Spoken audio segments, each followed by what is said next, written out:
Waldo, uh, I have some things to say, because either you just haven't been a very honest debater, or you're just not a very good one.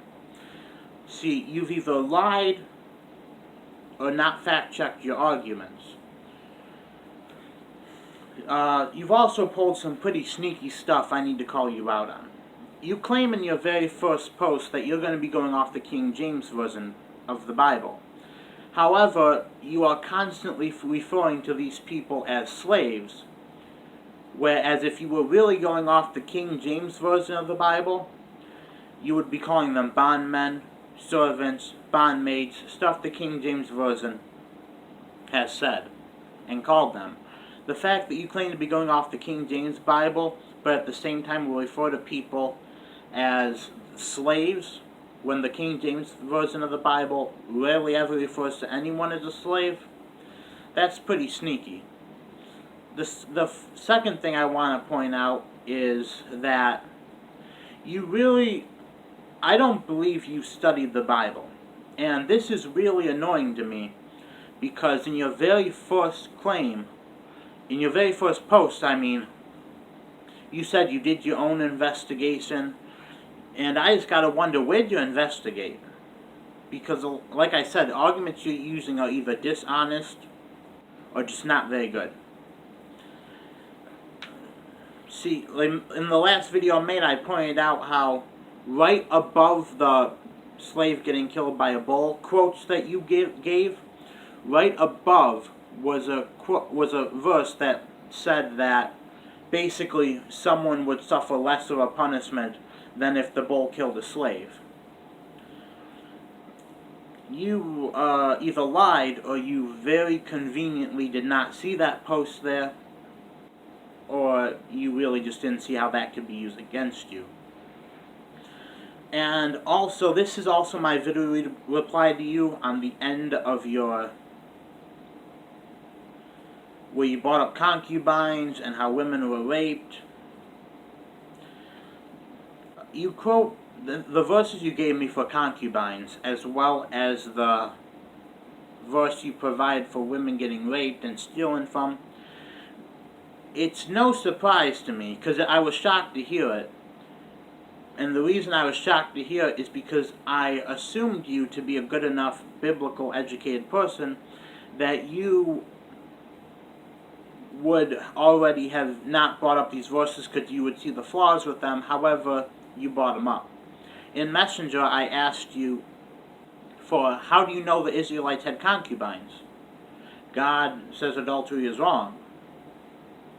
That's pretty much point blank shooting down you're allowed to have concubines. But you gave me a bunch of verses from the book of Judges.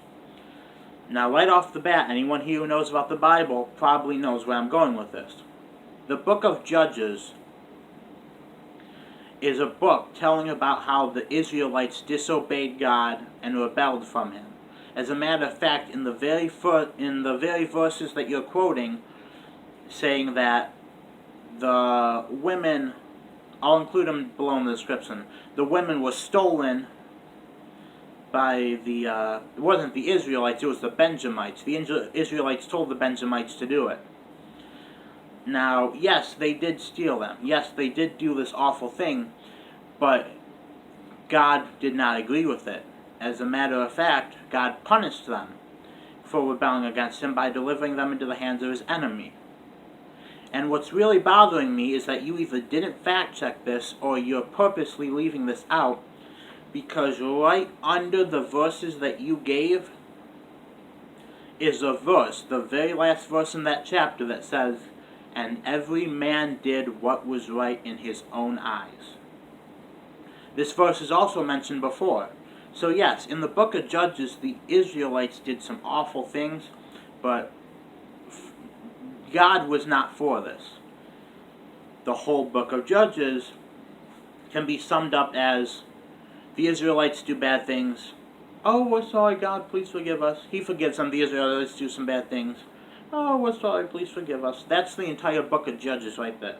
I'll include a Wikipedia link below if you don't believe me.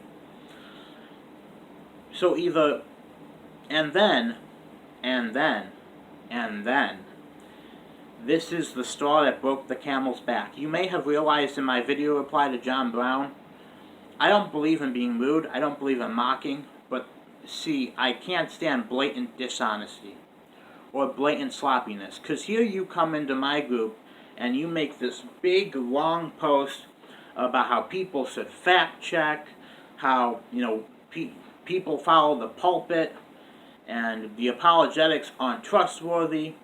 But then you go and you make arguments that my 4-year-old Sunday school attending sister could debunk.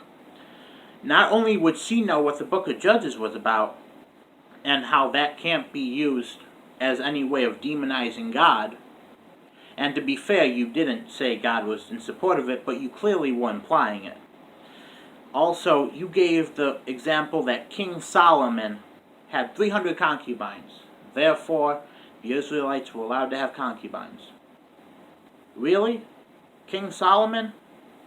That's your excuse. Well, King Solomon did it, so it was allowed, right? No, it wasn't, because King Solomon was, bad arguments don't deserve good replies. So, I'm not even going to tell you what's wrong with that. You have the balls big enough to walk into my group and talk about fact-checking and, oh, you must understand, I did my own investigation, and you say that the apologetics are dishonest, but the only one who's being dishonest and needs to do a serious investigation here is you. Either you're being dishonest or you're not intelligent enough on the Bible to criticize it. And if you're not intelligent on something, you shouldn't be talking about it. You may have remembered in my video, I said I don't feel intelligent enough to talk about evolution or age of the earth or stuff like that. Therefore, I don't talk about it. You should follow the same example. Because in all honesty, Waldo, I'm not upset your arguments are bad. It would have been one thing if you asked me why or tried to talk to me first, but instead you just come out with this whole air about you. I am right, the apologetics are liars, and you make the most garbage arguments ever. I'm sorry, Waldo, I'm passionate about this. I can't stand blatant ignorance, especially when it's cocky, blatant ignorance. I get passionate. This isn't me being angry. This is me being passionate, and quite frankly, no, you know what? I am angry. I feel like I was tricked. Because here you come with these big claims, and you kind of put up a good struggle, but throughout the debate, I found some things you were rather dishonest about. Dishonest, or didn't research properly. And if you're going to sit there and make these big claims, the apologetics are all liars, you better be up to date and know what you're talking about. Because there's no reason someone making those claims could get taken down in a debate by my 4-year-old sister. Having said that, Waldo, maybe I'll debate you again sometime in the future, but no time soon. Because when it comes to the Bible, you gotta study up, man. I feel like I was tricked. I thought you were a great intellectual debater. You beautifully lit your arguments, but now it's becoming clear to me you don't know what you're talking about. And after you left me a comment on my video telling me how good I was to you, how happy you were to have met me, and how it was better, I hate to do this to you, but I gotta call out BS when I see it. And you gave a lot of BS. Having said that, that's it, Waldo.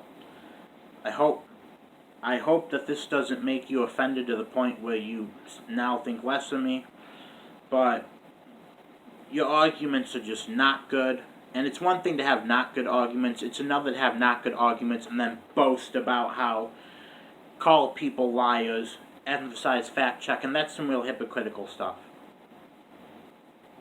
Sorry to do this to you, Waldo. And I'm going to tag a bunch of Christians in this video, so maybe in the comment section they can tell you why that using King Solomon as an example was a bad idea.